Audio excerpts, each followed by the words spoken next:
Hello, good morning. It is day 4 of our 7 days of living the Visceros tantric life. Today I am channeling money stuff. Yes, we're going to be clearing some money patterns, some old money beliefs. This is getting really triggered in the collective right now. So I want to share a little bit of what I know, and hopefully this can start clearing some patterns within your field so that you may feel lighter. If you have money wounds, or if you're a man listening to this podcast today, I'm sorry, but I'm going to be triggering you today, but it will be for your own good. So here we go. Let's go. A lot of our money wounds are very tied to the enmeshments of the masculine and feminine polarities. This is why relationships are so important. I can't stress the importance of having the right energetic polarity when it comes to men and women. We have all of this confusion about money because the gender roles are so confusing. The masculine is action, building, the feminine is receptivity. It is in our biology. And so money is one of the stickiest patterns that we are collectively untangling now. A lot of our inherent value is tied to this belief, and it's not just a personal karma within ourselves to resolve, but collectively as a whole. Even if you don't have much, or if you have a lot of money, there's a lot of karma that needs to be sorted out there. Maybe we see other people, oh, they're living such a beautiful life, but they also have problems. They also have a lot of things to do because money is an amplifier. And if you have distortions within your family dynamics, within your business, energy is everywhere around us. We are in this great transition to clear out old beliefs that has kept us stuck in wanting more, needing more, and remembering that all we need is already around us. There's so much abundance, but the energy is being hoarded and concentrated. Money causes several issues because of what we associate money, not really money itself. Money has never really been about currency. It has always been about the current, like energy. It is the movement of life force through form.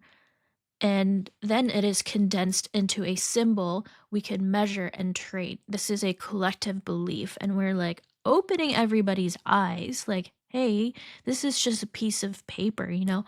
A tree is just as important, or a rock is just as important.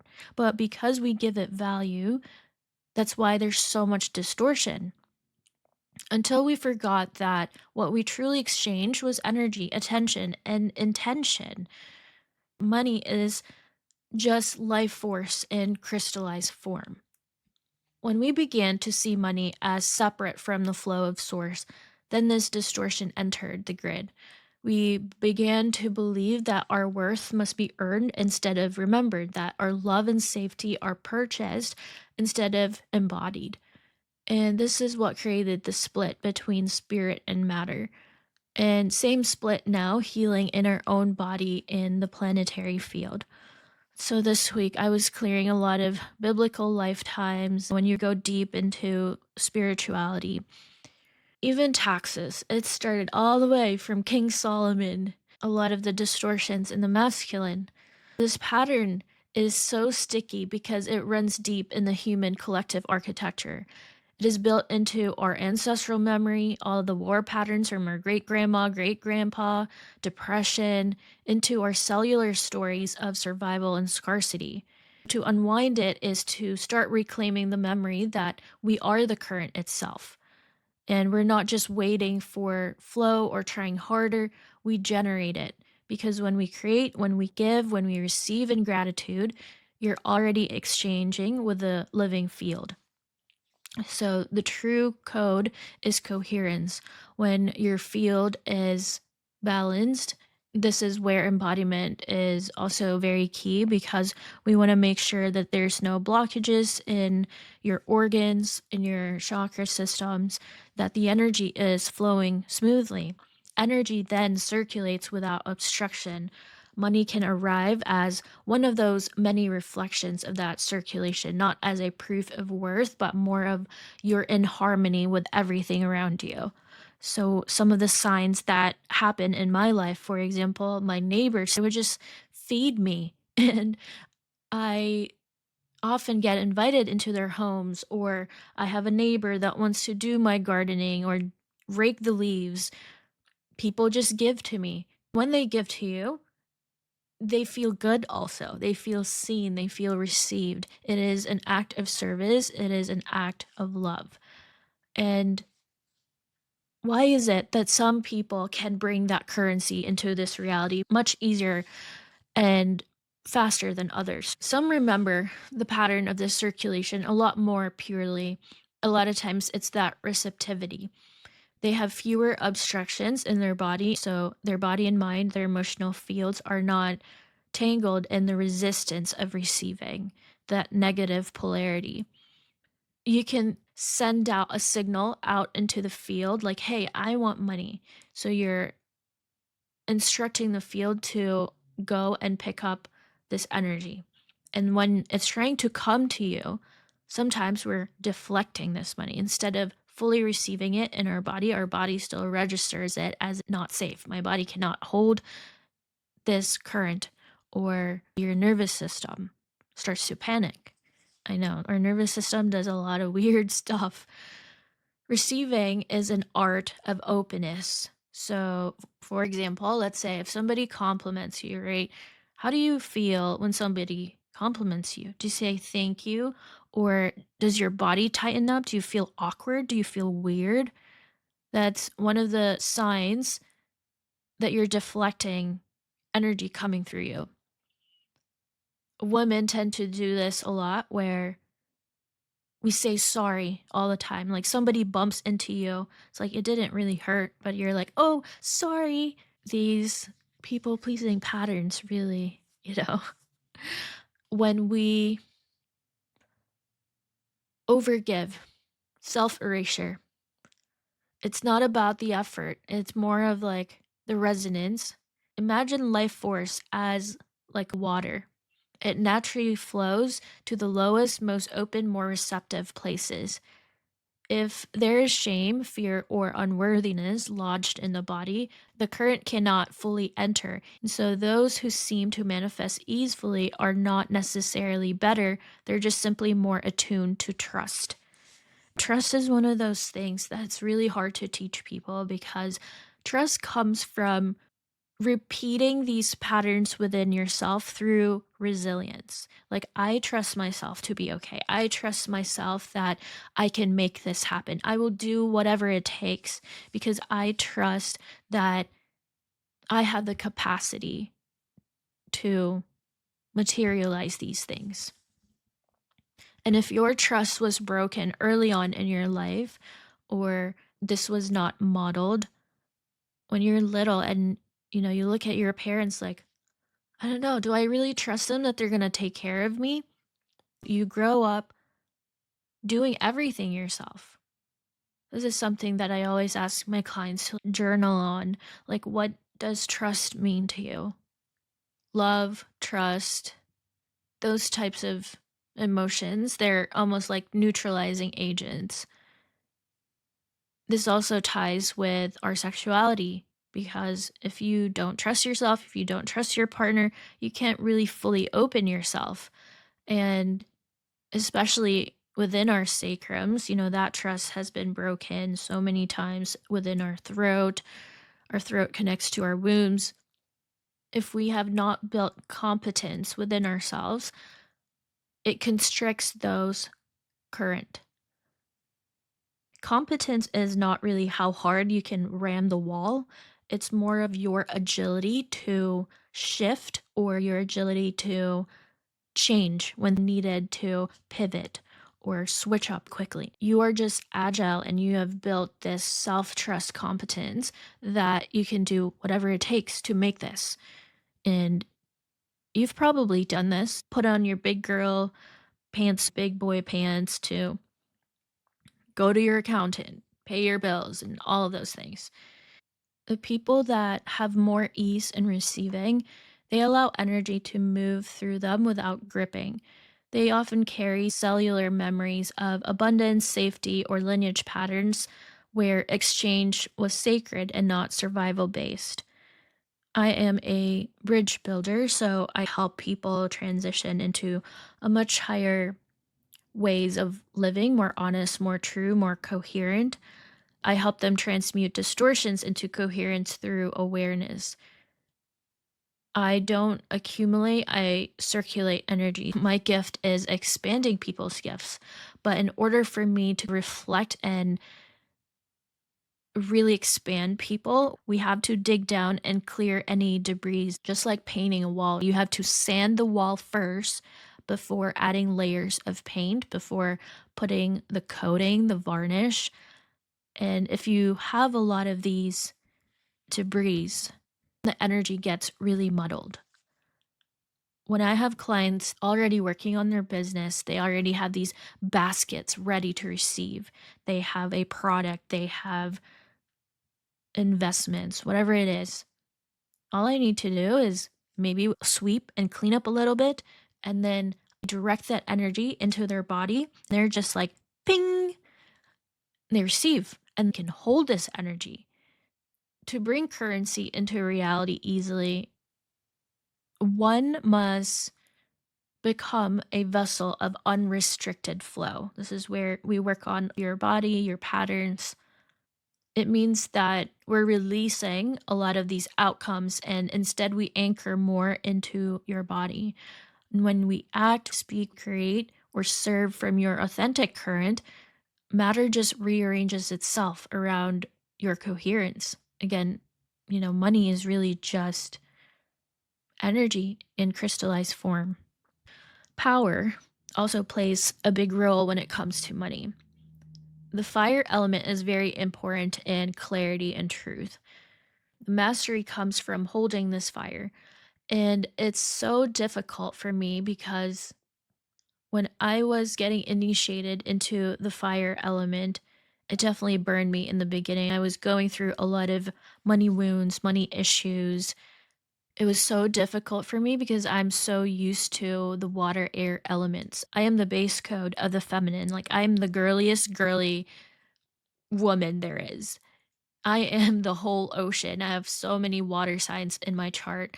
And that's what I'm here to reclaim and bring back coherence within these dynamics. And it's extremely difficult because the feminine's history is just absolute insanity. I had to really learn how to have a backbone, my sword of truth without unwavering, the clarity of my voice that I can cut through any bullshit.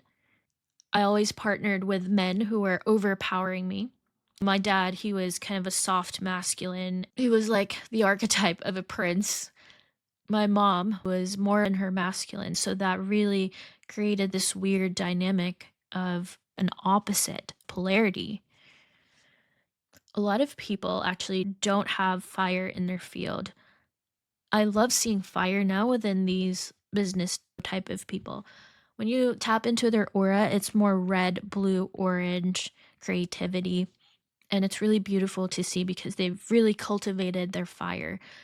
So, people that have Aries, Leo signs, this comes a lot easier with them.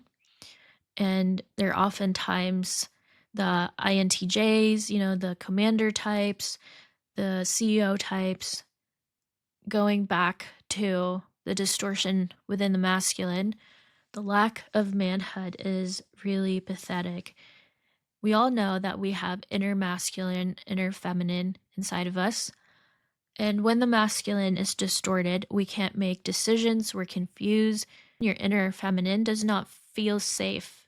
There are few good men, but this has not been modeled. A lot of times, their fathers were absent or emotionally absent. In Asia, they have schools of martial arts. I think having martial arts, just a way to initiate manhood, is really key and crucial in societies. In early medieval times, a lot of these little young boys were initiated how to be a warrior, how to hold a sword, how to be noble, how to be honorable. But we don't have those anymore. Men need their brothers. When this inner polarity is distorted, a man can't make a decision. He's confused. The woman does not feel safe in his presence. He's not accountable. If a man has not developed his fire through truth, he will lean into more of his damsel energy, which is the wounded feminine energy. And he's absent in his embodied masculine, especially when the father's not there or the father is weak, emotionally absent. Men who carry this father wound struggle because they cannot emotionally protect their partner or children. They will be more preoccupied with protecting themselves. This trauma imprint is associated with just profound levels of burden, rejection, and inferiority. The nervous system of the man with this wound is conditioned to prepare him for survival, and this will result in constant state of either fight or flight. When men feel triggered, they frequently exhibit trauma response as shutting down, rage, avoidance. They will try and reach out these coping mechanisms like alcohol, work, sex, porn addiction, or excessive achievements as a means of escape. And, employing these strategies just keeps him focused on the next task, the next project, the next achievement to maintain a sense of safety. If his partner expresses anything that is remotely resembling of criticism, this will literally detonate a bomb in his body of unworthiness. And it causes the man to be unable to hear their partner's emotions because his defenses will immediately activate. He will crunch in and protect himself. When a woman is trying to tell him something, that bomb of unworthiness just like poof, and then he protects himself. That little wounded boy. The source of this neglect is a lack of appropriate care or emotional support during his early development periods, and it is foundational to many subsequent issues because it's all layered. The experience of this emotional abandonment is bottom line programming that just creates hypervigilance in his field, hypervigilance in his work. You've mastered risk management. Men with the father wound have experienced behaviors that will repeat. Abuse includes verbal, physical, emotional, mental, sexual, or spiritual abuse, which often finds expression through controlling behavior and oppressive domination. This really messes up the polarity in all levels. Absence, such as divorce, separation, abandonment, or death of a parent. Addiction. When addiction is present in the father figure, it creates a rift in the father child relationship. And then there's neglect. This can be a result of passivity or purposeful withholding of love and affirmation, leading to more of a deep feeling of unimportance and or lack of self-acceptance. Generally, throughout history, the paternal line, this carries a power dynamic that is dark, distorted, including violence, abuse, and aggression, a fear dominance pattern that is continuing to influence trauma and self abandonment. There are several archetypes of the masculine trauma, and this is important because a lot of the inception point of our money wounds stemmed from when men took the blueprint of the feminine and inverted it. So these several predictable male archetypes will unfold almost like a very cliche manner of compensating or repeating the father wound. So let's say if you're a nice guy, you probably grew up with an emotionally unavailable father, so this results in low esteem, and you compensate to be a nice guy for your worthiness. If you're playing martyrdom patterns, you grew up in a chaotic environment and now you're self sacrificing to maintain peace at the expense of your own masculine energy. If you're passive, you surround yourself with strong women who control and emasculate you. You stay defeated and you might materialize health issues. And then there's the beta archetypes. You grew up with a mother who pampered you, who smothered the fuck out of you, so you partner with women who mirrors this dynamic. And a lot of times they're that sorority type of woman. Then next you have the man who's skeptical, they're very hypercritical. You grew up in an emotionally abusive environment, self-righteous, emotionally unavailable, narcissist type. Next one is the alphas. They need to feel control to feel safe under the guise while relying on multiple women to care for him. This is reminiscent of a domineering father figure. So they need to feel control to feel safe. Lastly, there is the Peter Pan syndrome. You grew up with zero rules, therefore lacks responsibility, making everything about you. These low levels of worth and esteem can also manifest in men with the hero complex. Hero complex is very interesting because they're driven by the need to come in and save the day. I see this all the time with the doctor archetype, the engineer archetype, some CEOs. They are driven by the need to come in and save the day. The common things that they would say is, I love my wife, but I don't know how to make her happy. They stay complicit, and it's easier if I just keep my head down, if I keep the peace, because I don't want to disappoint her. I don't want to disappoint my family or whatever it is. It's easier if I keep my head down and work because at least I can provide financially. So, when a lot of these dynamics, polarity is not balanced, other relationship implications, the other side of the spectrum of this masculine wound, the trauma will result in men seeking partners that they can control, potentially marrying or dating women who are a lot younger than them because his love is conditional. It is determined by who triggers him less, therefore hindering his personal growth. This pattern is very common in Hollywood, where men have children in their 80s or date women half their age. The Miami, Dubai bimbos. For men, a lot of this emasculation creeps in. The more women can control, the more men stay silent. True masculine energy provides parameters and structures, and men who are disengaged from their ancestral DNA or their warrior archetypes, defender, provider, are not activated. They feel wildly off course. Women are very much affected, and without the presence of a strong masculine, the energies are not as happy or fulfilled. Hunger in men is very important because they are wired to chase, to hunt, to win, and when they lose this drive, it feels like a slow death. And, this is one of the most primal truths about the masculine energy. Hunger is not just about ambition, sex, or survival. It is the pulse that keeps a man tethered to his aliveness. When that drive fades, it isn't simply lethargy, it is spiritual decay. Men are wired to move towards something. That movement gives them purpose, structure, direction, and the feminine's role is to really initiate them into more of their spiritual maturity.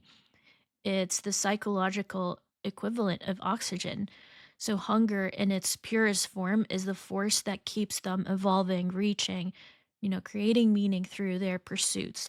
It's what keeps life from becoming stagnant. When a man's hunger dies, he starts to collapse inward. So his world loses color, his relationship starts to feel hollow. He feels trapped, he feels like his balls are tied up. He may look functional, but internally, he's disconnected from his own essence, domesticated, because the masculine doesn't thrive in comfort, it thrives in challenge. And it's not about needing chaos, but more about needing something that awakens his edge. They have this danger, ferocity, and this hunger is not about dominating or ego in a sense. True masculine hunger is really sacred, and this urge to contribute, to conquer limitations, to serve something greater than himself. They are wired to build. When a man is living in alignment with this hunger, his vitality, his sexual drive, that's why men have to really kind of offload every day because their cycles are 24 hours compared to women. We have our periods 28 days, but his presence becomes even more magnetic.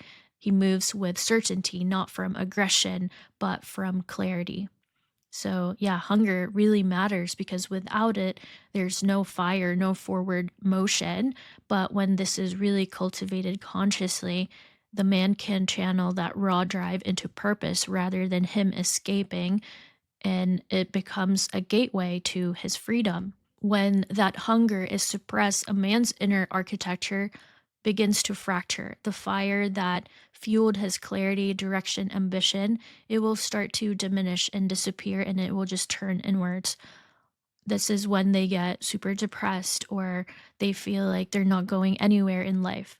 What was meant to create becomes corrosion because energy is always moving.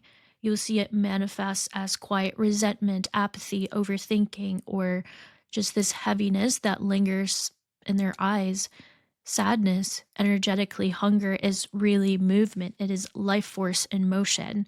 So when this motion is blocked by a lot of shame, by comfort, chronic disconnection from purpose, it just stagnates. He begins to self-soothe in ways that mimics this fulfillment, but really only numbs him deeper. There's endless scrolling, overindulgence, chasing validation instead of vision. His body will feel heavier, tired, his posture, his eyes lose that sharpness that once cut through the fog. It's because his energy has nowhere sacred to go. So when it comes to relationships, this creates a quiet polarity collapse. When a man loses touch with his hunger, the ability to lead energetically diminishes. And the feminine around him can feel it, even if she can't really describe what is happening. So she will put on her masculine pants on. She feels less held, less inspired, less magnetized, and the polarity that once created this tension, chemistry, beautiful dynamic safety turns more flat. Imagine like having a trophy. You win a trophy and you put it in the shelf. Like, how often do you actually look at that trophy? Not because love is not there anymore, but because the current is weak. This is where relationships are very important because the current is weak, the dynamic loses its conductivity. And this is why some relationships start to feel like roommates instead of lovers. Hunger in a man is about direction, and it is the pulse that guides the field. When he reclaims it, everything recalibrates. Presence deepens, his boundaries sharpen, his love starts to move from intention rather than his obligation. And yeah, this is where women need to learn how to love themselves too, because if we don't love ourselves, we can't really fully give to our partner.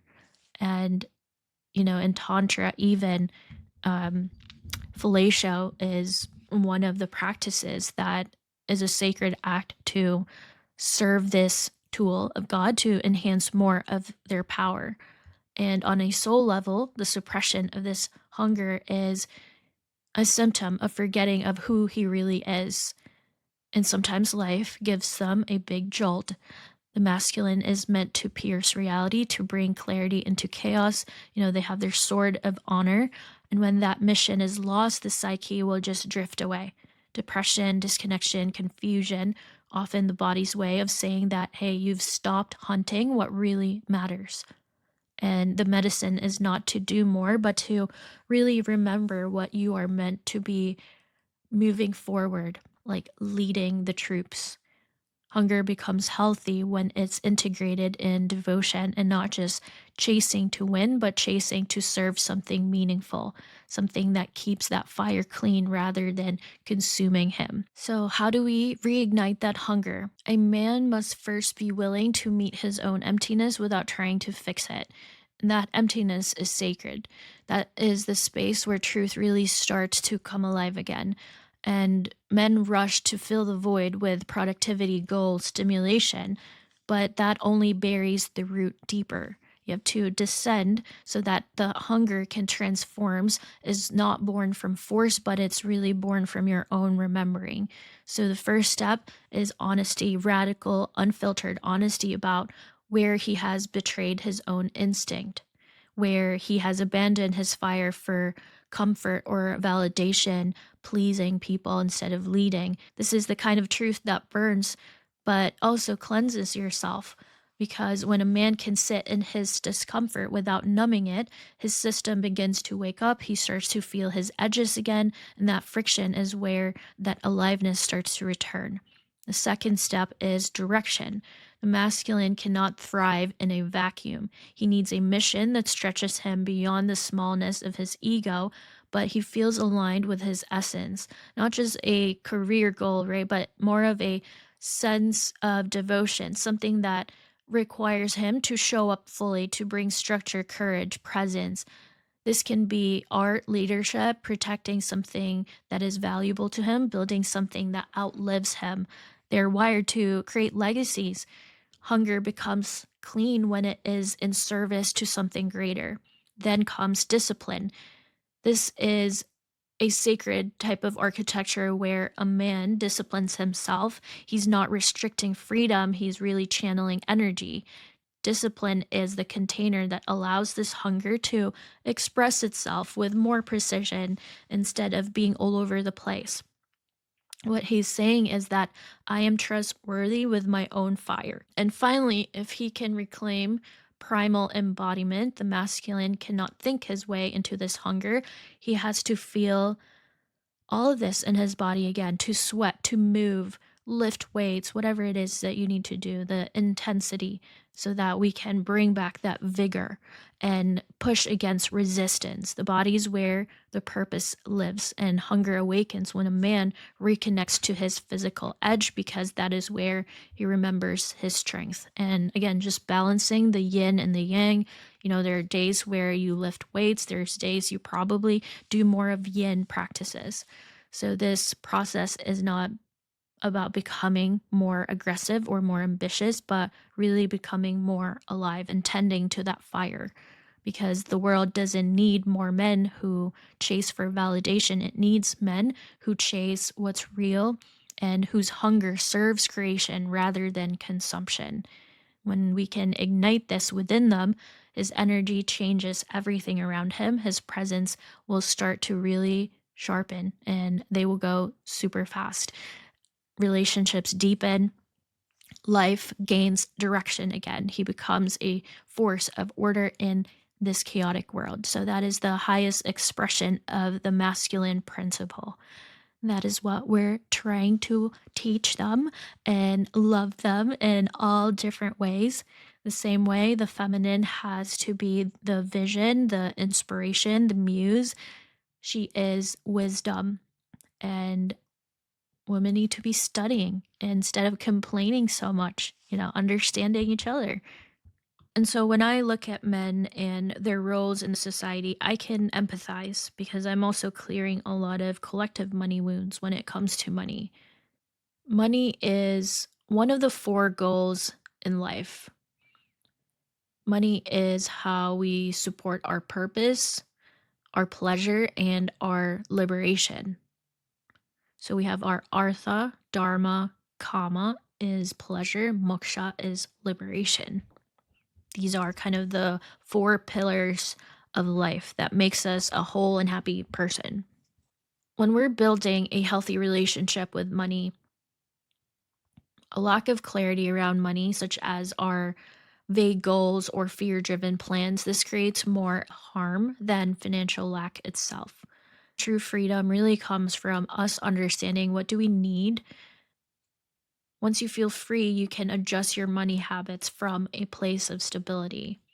When we're learning to have a healthy relationship with money, understanding its role in our lives and building routines that support sustainable earning. And, men has been the biggest teachers in my life when it comes to money. They are good with money. A lot of men are. But internally, there's a lot of feminine vacancy also. They were actually the ones who really helped strengthen my inner masculine. And it's almost like this even exchange because I was also helping them heal their inner feminine. We have these contracts with people, even if you're friends, even if you're neighbors, lovers, whatever it is. We unknowingly have soul contracts with people, and they're here to teach us something. If we can receive their wisdom, if we can receive what they're trying to teach us, it makes our lives a lot easier. Avoiding unnecessary conflict and really finding allies and outsource wisely. I can't stress enough auditing the kind of people in your life because we're always quantumly entangled. That's why they always say your net worth is your network. Emotional mastery over internal enemies such as lust, anger, greed, attachment, pride, jealousy, the seven deadly sins is a key to clarity and peace and financial growth. So, really reflecting on what is your current relationship like with money? What is your current relationship with men in your life right now? Are you still avoiding, obsessing, or stressing over it? What does money represent to me emotionally?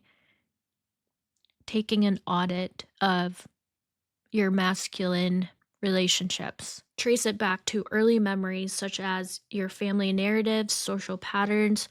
What was your money story from your father's side? If your relationship with money feels negative, can you separate money from that emotion and solve the emotional issues directly? So if you can grab your notebook or piece of paper, right? Create 3 columns. First, you're going to ask, what is my current relationship with money? In the second column, you're going to put a symbolism or origin. So, what did money represent for you? Did money represent evil, manipulation? If you grew up watching on TV about how rich manipulates poor workers, perhaps it's security and validation proving that I have what it takes to be successful to my family. No one ever praised you growing up. What were the symbolism and origins of your money story? Highly recommend to just write a full essay as much as you can remember of what your money story is because that's how you can clarify a lot of things. And then on the third column, you're going to put how to solve or pursue it more directly. Pursuing security is okay and important. This is where we really start to change our mindset. Beyond security, perhaps I can be a better partner or a better friend. I can allow small financial wins to feel enough without tying them to my value. You can recall a recent emotional charged moment related to money. So, this week, were you feeling any craving, defying the emotion? Was it lust, anger, greed, vanity, excessive joy? What emotional need is hiding underneath? And what is your true goal beneath the money behavior? Did you receive money this week? Did you get excited? Or did you lose money and you got angry? Can you pursue that goal directly from a much more neutral, calm place? Write down any money or career goal that you're currently working. For example, for me, I'm trying to achieve 50K months and, write down that information. What uncommon or deeper knowledge can you give an edge? Lastly, you can also write down a money or career goal that you're currently working towards. You can explore relationships around you. Who around you is grounded, wise, and experienced when it comes to money? Who can teach me about money? Where could you go or what could you do to meet more people like that? And there's so much resources now on YouTube, right? Or if you have new friends, make friends online or communities. Really identifying what is my money goal and more deeper information. Say reading a book. Highly recommend reading this book called As a Man Thinketh. and it's more about stoicism, but it really helps with your money mindset. Write down this week, right? What are my action items on how can I meet more people that I feel safe talking about money? Maybe you can attend a local founder meeting, small talks with your friends, chat with new people at the gym and classes or cafes, or you're volunteering. Maybe there's business people that can share some of their insights with you. The more that we can regulate our relationship with our inner masculine, also the outer men in our lives, we teach them how to be more embodied.